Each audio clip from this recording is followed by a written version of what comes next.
Olá, seja bem-vindo, bem-vinda. O Educa Floripa está entrando no ar. No programa de hoje, na matéria especial, a gente foi conferir uma iniciativa muito bacana lá do NEIM Zilda Arnes Newman. Eles usam histórias, como veículo antirracismo.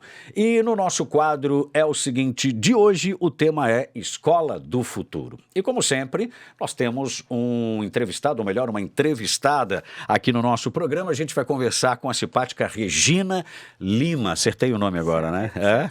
Tudo bem? Tudo bem, Duran. E você? Tudo ótimo, é um prazer tê-la aqui. Ela que é diretora do EBIAS, mais conhecido como EBIAS, que é a Escola Básica Intendente Aricomedes da Silva, lá no norte da ilha. Prazer te ter aqui. Obrigada, Duran.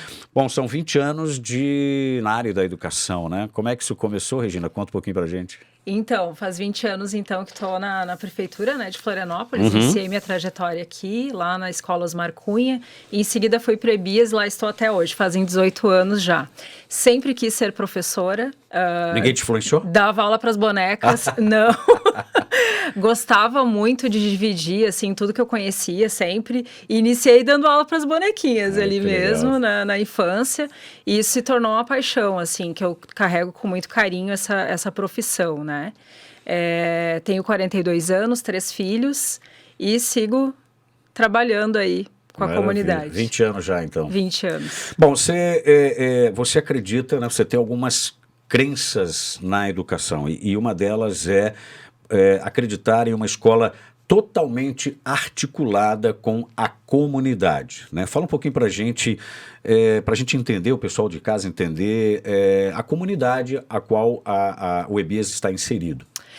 Então, Duran, eu acredito muito na educação integral, A educação integral não só a ampliação de tempo de escola, mas também a educação integral que pensa naquele sujeito como um ser completo, como um ser por inteiro. E a criança, ela não convive só com a escola, ela convive na sua comunidade com várias outras entidades.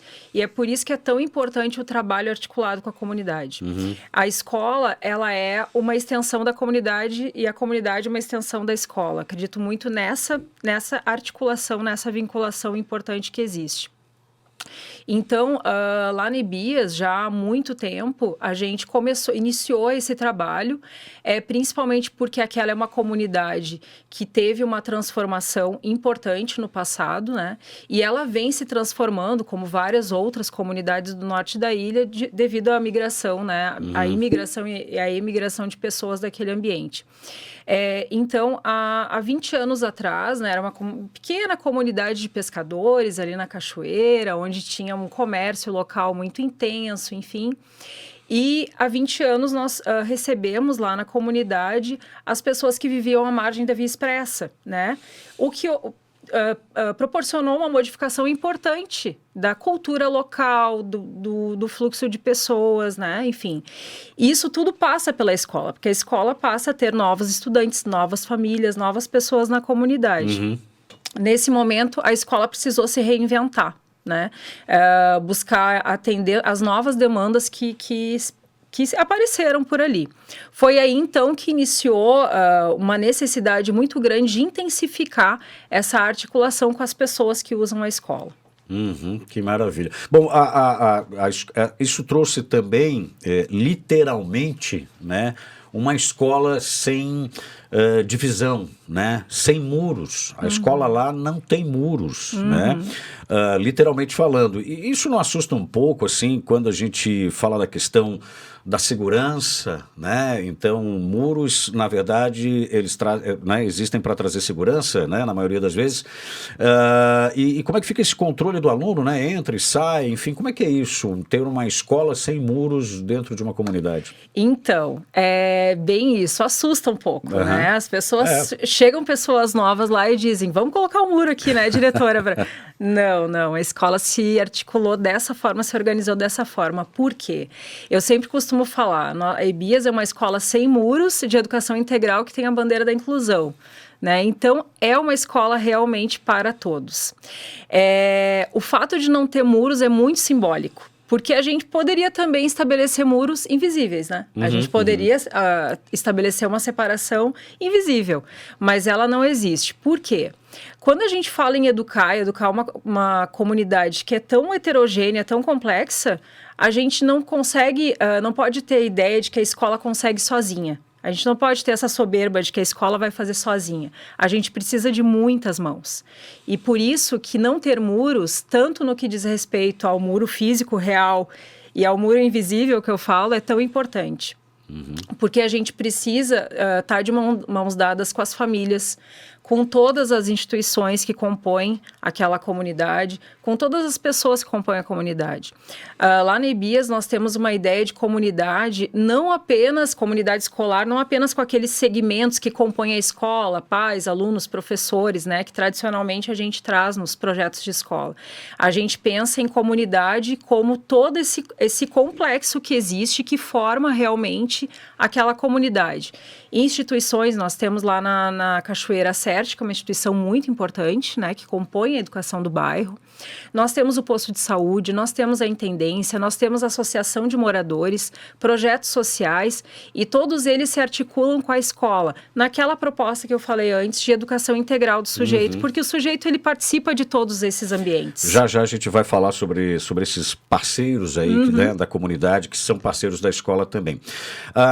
Com essa coisa da educação mais articulada, de uma escola sem muros, a comunidade acaba enxergando a escola, o EBIAS, como um espaço de convivência. É isso? É isso mesmo. E antes eu falava também da segurança, né? Quando a gente proporciona que a escola esteja aberta para que todos esses sujeitos vivenciem a escola, todo mundo acaba sendo a segurança, porque todo mundo cuida desse ambiente. Se você for a EBIAS, não há depredação, não há pichação, né? Não... A entrada da escola é aberta para todos. É claro que existe um controle de entrada e saída, especialmente no diurno, onde a gente tem que estabelecer uma organização das aulas ali dentro, né? Mas todas as pessoas acabam preservando porque se utilizam, se beneficiam do uso desse ambiente. É um centro da comunidade, né? A Cachoeira não tem outros espaços públicos de interação, então acaba sendo um centro da comunidade. Todo mundo utiliza, todo mundo cuida.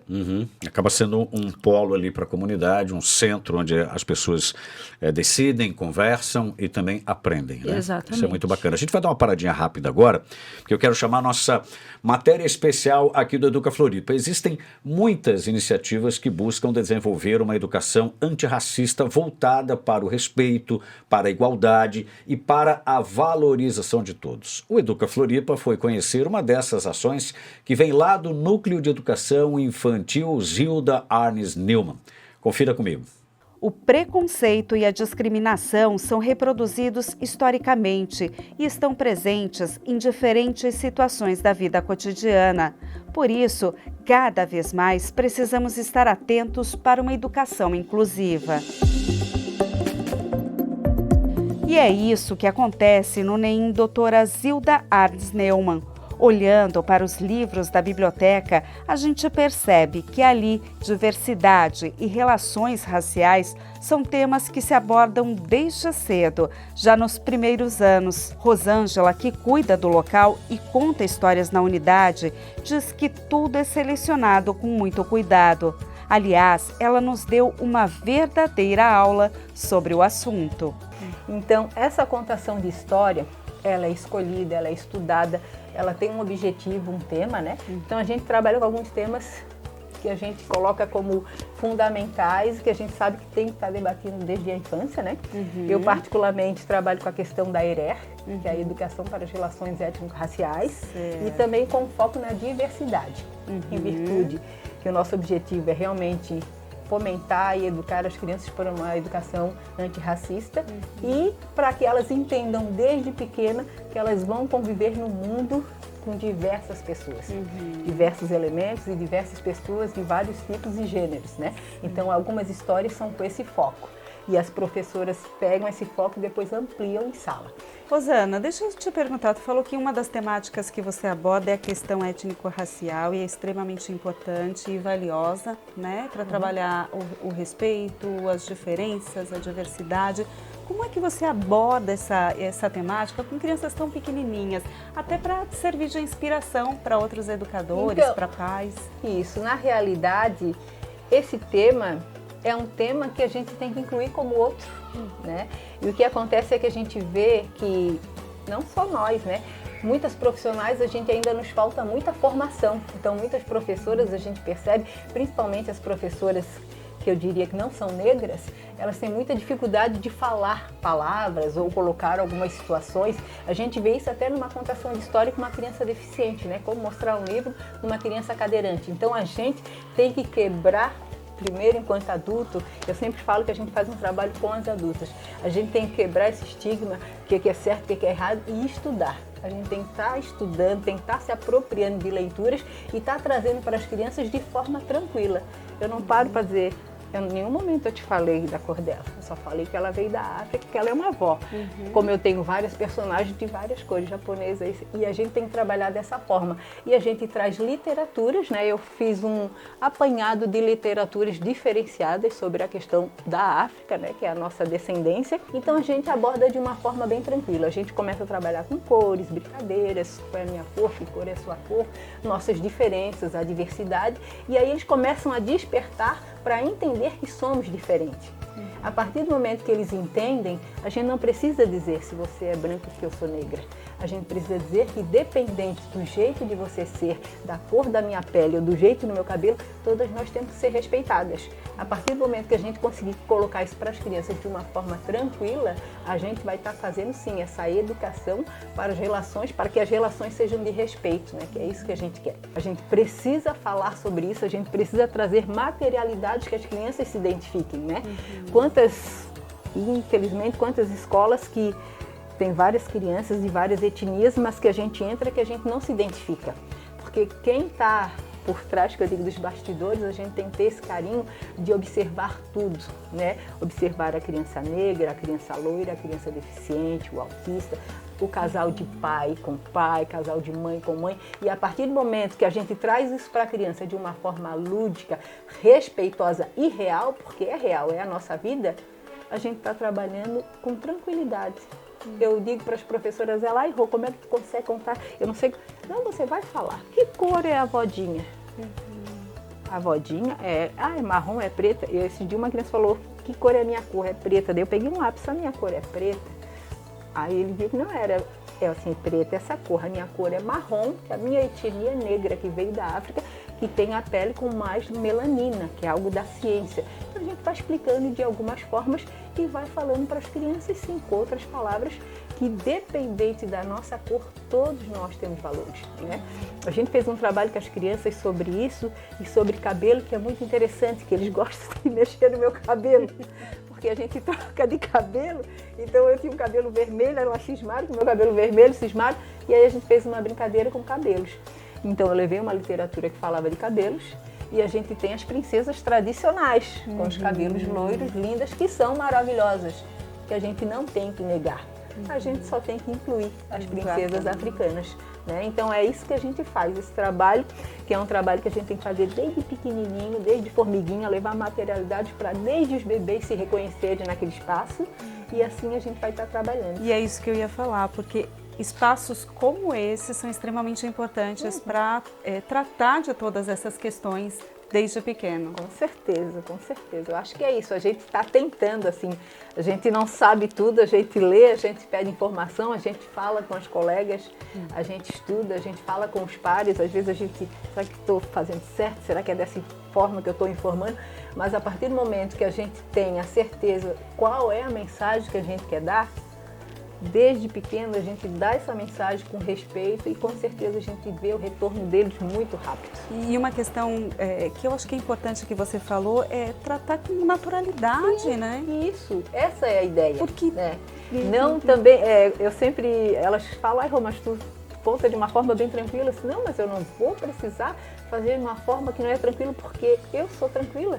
Eu sou assim, eu só quero que as crianças entendam que eu sou assim, elas são do jeito delas, elas têm uma história, eu tenho a minha história, eu sou assim porque os meus antepassados são assim. Mas eu também tenho na minha família hoje em dia pessoas loiras. Ah, então vamos contar essa história, por que não? Então, as crianças nos trazem muitas perguntas, nos trazem muitos questionamentos. E a gente vê que a nossa educação, acho que tanto em nível, né, de prefeitura como no município, de estado, a gente tem que ter formação. Tem que continuar formando professores, porque nós estamos ali na ponta.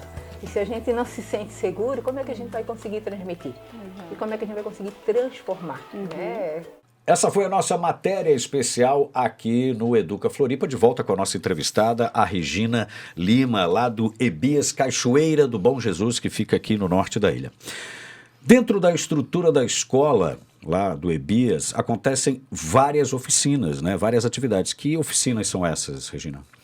Então, até brinco sempre que a EBIAS é uma escola que não dorme, né? Porque a gente tem atividades desde de manhã cedo, né? Até à noite, fechando às 10 horas por uma questão de respeito também e respeitando a legislação, né? Do silêncio, a lei do silêncio. Então, assim, tem várias atividades que acontecem no turno escolar, e à noite também, que daí sim envolvem toda a comunidade. No turno escolar, a gente tem vários clubes, né? Nós temos os estudantes que são atendidos na educação integral, mas também temos os clubes. Clube de xadrez, clube de matemática, né, clube de astronomia, nós temos as oficinas de criatividade para os alunos com altas habilidades, superdotação, temos parcerias com instituições externas que dão cursos como de programação, que está acontecendo agora, em parceria com a CAT. Isso tudo no período no turno escolar. No turno escolar, né? Isso mesmo. Matutino e vespertino. Isso. Né? E à noite, assim, nós temos a EJA também, Educação de Jovens e Adultos, acontecendo na escola, mas concomitante a isso, nós temos vários outros projetos sociais que são vinculados à escola e que acontecem também, né, a partir das 5 horas da tarde até as 10 horas da noite. E aí, a gente tem tanta coisa, vou começar a citar, assim, as parcerias que nós temos.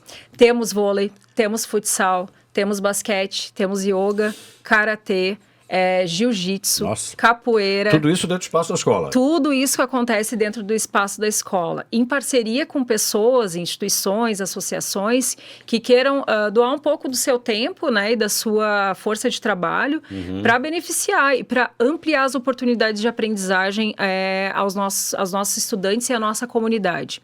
Dentro da educação integral, esse conceito de ampliação das oportunidades de aprendizagem ele é muito importante, porque a gente pode ter estudantes, crianças, adultos, inclusive, com vários talentos que a gente não sabe, porque eles não tiveram oportunidade de aprimorar e de mostrar aquilo que eles sabem que gostam de fazer, né? Então, a ideia da escola é ser esse ambiente, esse espaço, de oportunizar que todos experimentem novas atividades, participem de novas atividades, para que, de repente, esses talentos surjam, ou simplesmente que seja para lazer, para ocupar o seu tempo, né? Para fazer uma atividade esportiva, cultural, que seja de benefício pessoal. Essas atividades que acontecem no período noturno, né, junto aí, paralelo à EJA, a escola entra com espaço, né, e essas pessoas que querem colaborar, né, um professor de vôlei, alguém que dá uma aula de jiu-jitsu, uma instituição que queira participar, então entra em contato com vocês cedem o espaço e as pessoas né, colocam em prática as suas atividades. E aí é aberto também a comunidade do EBIAS, né? Mas também para todos que residem na região e queiram, eu quero aprender a jogar basquete, eu quero aprender jiu-jitsu. Então é isso, como é que faz essas pessoas que não são alunos, né? Ou pais de alunos, né? Elas chegam na escola, eu quero me matricular. Como é que a escola divulga isso para a comunidade? Então, a gente divulga por meio das redes sociais, grupos de WhatsApp, né? E os próprios parceiros divulgam nos seus grupos, né, essas atividades. Para participar, basta participar dos critérios, né? Enfim, por exemplo, o futebol é dividido por categorias, o vôlei também tem categorias. Eles procuram diretamente os professores das modalidades e fazem a inscrição. É aberta a todas as pessoas, nós temos pessoas da Ponta das Canas, da Cachoeira, de Canasvieiras, da Vargem, de várias outras comunidades que participam, escolas que participam. E a ideia é que realmente as pessoas participem e venham ocupar esse espaço público, né? De forma organizada. Então, os professores dessas modalidades estabelecem um compromisso com a direção da escola. Eu ia te perguntar como é que vocês se organizam, né? O pessoal, o corpo, né, de professores e funcionários da escola com essas pessoas que vêm da comunidade para auxiliar, né? Como é que vocês fazem reuniões? Como é que é isso? Isso, os proponentes de projetos, né, eles apresentam um projeto por escrito e a gente tem uma gestão compartilhada na escola, né, e esse grupo gestor, ele avalia se o projeto está de acordo com os princípios que a escola tem. Né? Então, a partir dessa avaliação, nós fazemos a vinculação com o profissional. Ele ganha a chave da escola e é apresentado a ele os compromissos que a escola tem com a comunidade, que são esses todos que eu relatei aqui. Então, é uma organização coletiva. Como isso já é de ampla divulgação dentro da comunidade, fica um fluxo muito tranquilo de trabalhar, porque as pessoas já sabem que tem que procurar esse profissional, se inscrever, os grupos são organizados, existe um número de vagas, né, para participar também, porque não pode extrapolar a qualidade do atendimento desses profissionais, e segue as atividades normalmente, né? 10 da noite, encerra tudo, fecha-se a escola.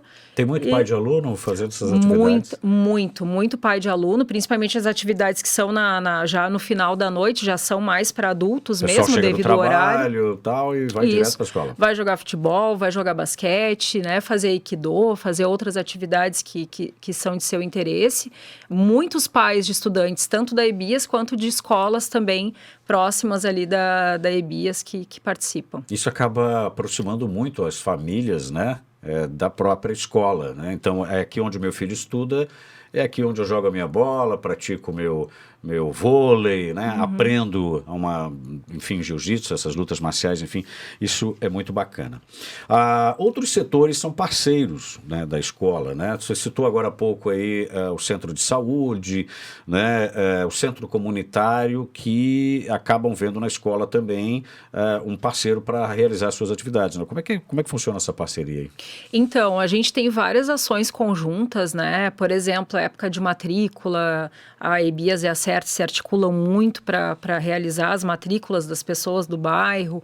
Nós temos várias parcerias com o posto de saúde no que diz respeito, por exemplo, agora um assunto tão necessário que é a saúde mental, né, do pós-pandemia.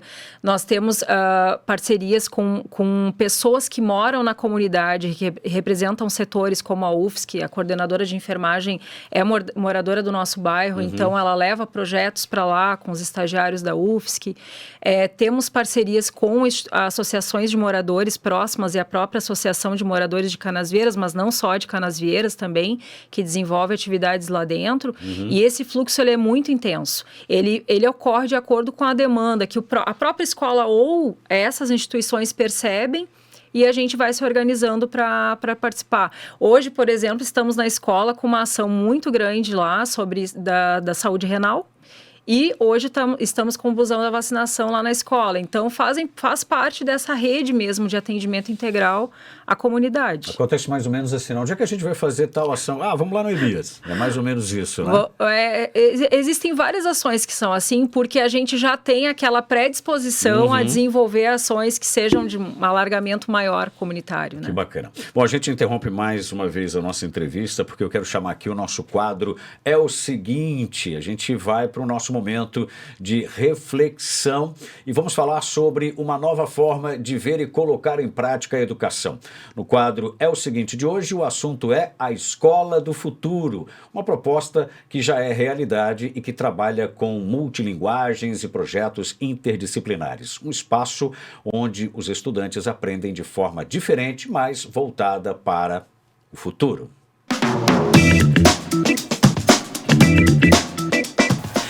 É o seguinte, Escola do Futuro. A Escola do Futuro é presente no município de Florianópolis. E esse presente com várias dimensões do que a palavra representa. E ele é presente na Tapera, ele é presente em Canasvieiras, Ponta das Canas, ele é presente nas regiões da cidade a partir da nossa Escola do Futuro, modelo que criamos na Prefeitura Municipal de Florianópolis. O que é a Escola do Futuro?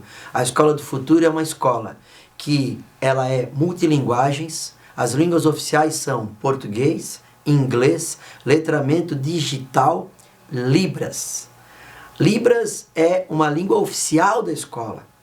Letramento digital, português e inglês. O Fundamental 1, ensino integral, com uma metodologia e um projeto estruturado para que as crianças adorem essa escola. O Fundamental 2, ele tem uma ampliação de carga horária, tem um contraturno com diversos projetos, como Clube da Leitura, Clube da Matemática e assim por diante. Ou seja, as crianças passam mais tempo naquela escola. Aquela escola, que é o futuro hoje, na Prefeitura Municipal de Florianópolis, o nosso Fundamental 2 não tem mais o conceito de sala de aula. Exemplo, aula de História é no laboratório de História. Aula de Português no laboratório de Português, aula de Geografia no laboratório de Geografia. As crianças que transitam pela escola e o professor já está esperando as crianças no laboratório de História, Geografia e assim por diante. Nós temos o laboratório Maker para a aula de robótica. Nós temos o espaço de dança para as aulas de artes. Nós temos um espaço para a aula de música. Nós temos um laboratório de ciências com equipamentos modernos para a aula do mundo real, ou seja, a prática. Nós temos a metodologia de trabalho, de ensino e aprendizagem baseada em projetos, a metodologia STEAM, que nada mais é do que todos os projetos estão articulados a partir da ciência, da matemática, né? E todos esses projetos estão articulados entre si num todo maior que a escola. Nós temos um laboratório que a gente já não chama mais de laboratório de informática, e sim um laboratório de tecnologia. Andando pela escola do futuro, nós vamos ver na parede várias frases que inspiram os professores, inspiram as crianças. Então a escola do futuro é uma escola que tem vida, é uma escola que tem movimento, é uma escola que as pessoas se sentem bem nessa escola. Então, essa escola do futuro é o projeto fundante da nossa Prefeitura Municipal de Florianópolis para as escolas que nós temos hoje. Quiçá que todas as escolas tenham essa possibilidade e essa metodologia de ensino para que a gente possa cada vez mais melhorar a qualidade de ensino, melhorar a qualidade da infraestrutura física, tecnológica e estrutural das nossas escolas. A educação, ela transforma, e a tecnologia e a inovação são fundamentais para ajudar nessa transformação. Isso é verdade em Florianópolis e isso existe nas escolas do futuro em Florianópolis. É o seguinte, a educação transforma. Grande abraço e um beijo no coração.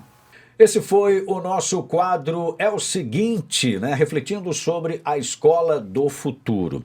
Regina, o EBIAS tem essa pegada tecnológica também, né? Como é que funciona aí a tecnologia dentro da escola?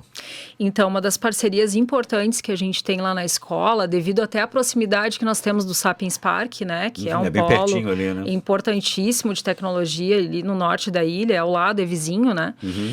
São as parcerias que nós temos com startups que estão vinculadas à Associação Catarinense de Tecnologia, a CAT, e a outras instituições. Então, por exemplo, nós temos uma bela parceria com a Softplan, né? Uma parceria bem importante com o CPDI na área de programação agora, e nós temos a parceria também com o Instituto Nexera, que sempre desenvolve projetos e acaba incluindo a escola nesse desenvolvimento. Então, hoje, para nós é muito importante, porque como o Sapiens Park, a própria CAT, são integrantes também da nossa comunidade, essa articulação com eles é importante. A gente sabe que existe uma falta de mão de obra importante na área de tecnologia, né? Existe mais demanda do que procura. Então, também é função da escola oferecer espaços de formação para esses adolescentes, essas crianças, para depois, então, também ter oportunidades nessas startups ali tão próximas da escola, né? Então, esse tem sido também um viés importante, né, que nós temos batalhado muito para estar articulados ali com essas instituições. Muito bem.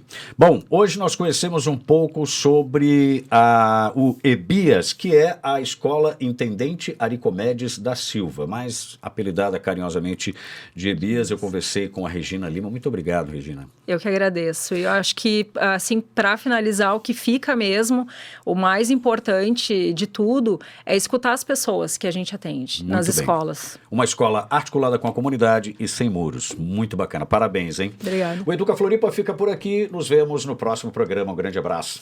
Tchau, pessoal.